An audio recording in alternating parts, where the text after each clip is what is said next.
Yeah, so don't mind me. I am just seeing if I can find a coin that I wouldn't buy simply because it's so good looking.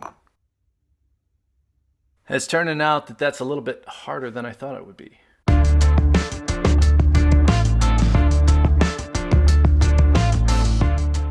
Okay, so I'm going to get off the topic of gold as a fun, shiny thing for a minute. Two reasons.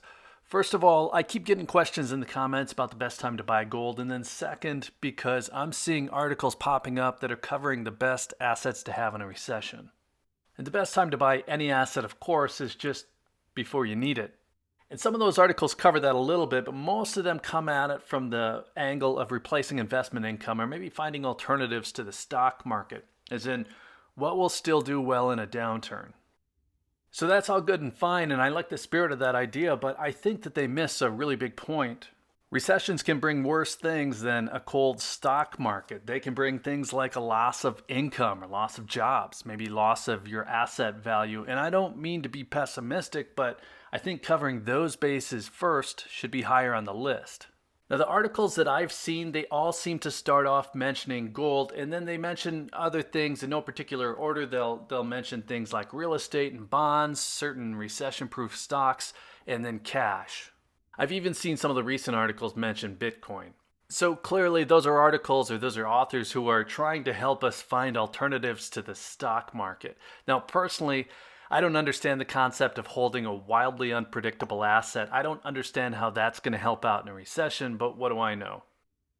Now, if you watch this channel, you're probably already sold on the value of gold, but what I would say is that having gold is a lot like having cash, but of course, in some ways, it's better. If you were to run into one of those rough patches that I mentioned earlier, either loss of job, loss of revenue, whatever the case is, gold is pretty easy to liquidate if you need to service debt. It's also easy to liquidate if you end up running across an opportunity. And at least a few of the articles that I've seen recently have talked about buying opportunities in the stock market and buying opportunities in real estate. But I think the reality here is that a lot of people get clapped in a recession. It's not about snapping up real estate deals, it's not about buying assets on the dip. For most people in a recession, things get a little bit worse, things get stressful, and they simply don't have extra capital to be making those investments. So that brings me back to what I said earlier about the best time to buy any asset being before you actually need it. So when that question comes up in the comments and people ask what the best time to be buying gold is, my quick answer is typically that I'm still buying. And I'm actually buying relatively aggressively, or at least more so than I would normally be. Now, if I'm being really optimistic, I might say that I'm not buying gold out of a personal need, that I'm just buying it for my kids. And that's great if that's the case. But if we do see a recession, at least some of what I have is available for those wild circumstances. I can sell some down if needed. I can also simply stop buying if things get rough. Now, mostly this topic was just meant to be a look at when to buy. Gold isn't really a growth asset, so I don't want to buy so much of it that I can't afford to invest. But I do want to have a certain amount just in case there is a downturn, whether that's personal or otherwise.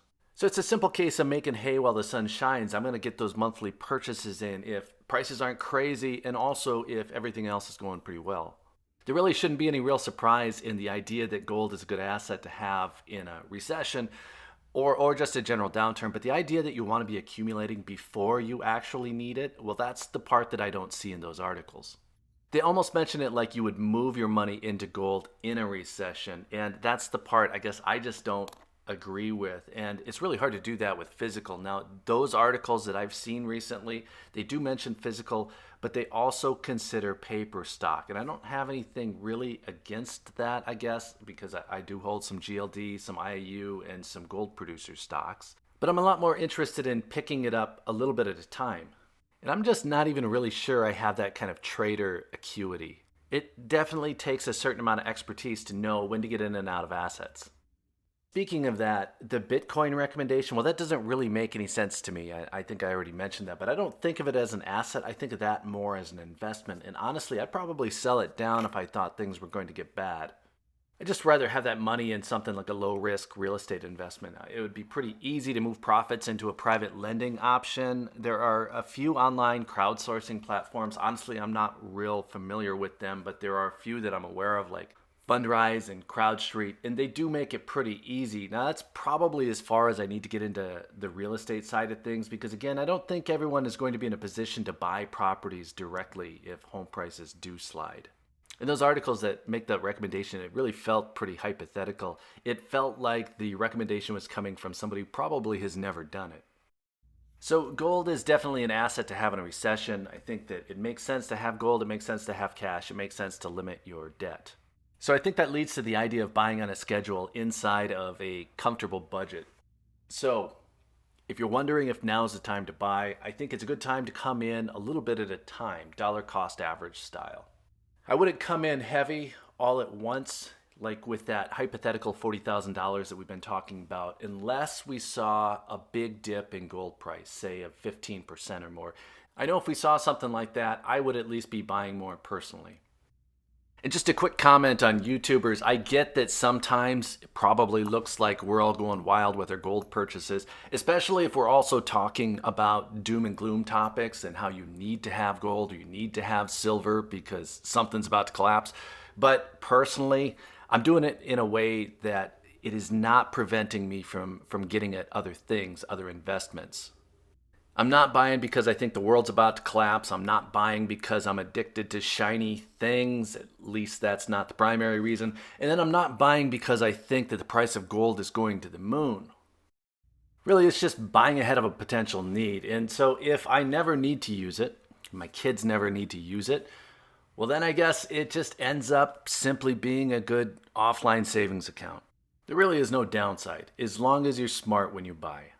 So I hope that covers the question of whether now is a good time to be buying. I always think a person should know why they're buying before they get into that question in the first place.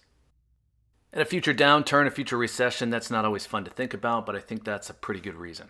So if you have thoughts on it, let us know in the comments. And if you're like me and you aren't sure Bitcoin would be a great fallback asset in a recession, well, be sure to hit that like button. I'm just kidding. Maybe there's some logic in there that I just don't see. So feel free to try to change my mind on that. But if you like the topic of precious metals, also make sure you're subscribed. And if you're still here, thank you again for watching. I always appreciate your time. Take care.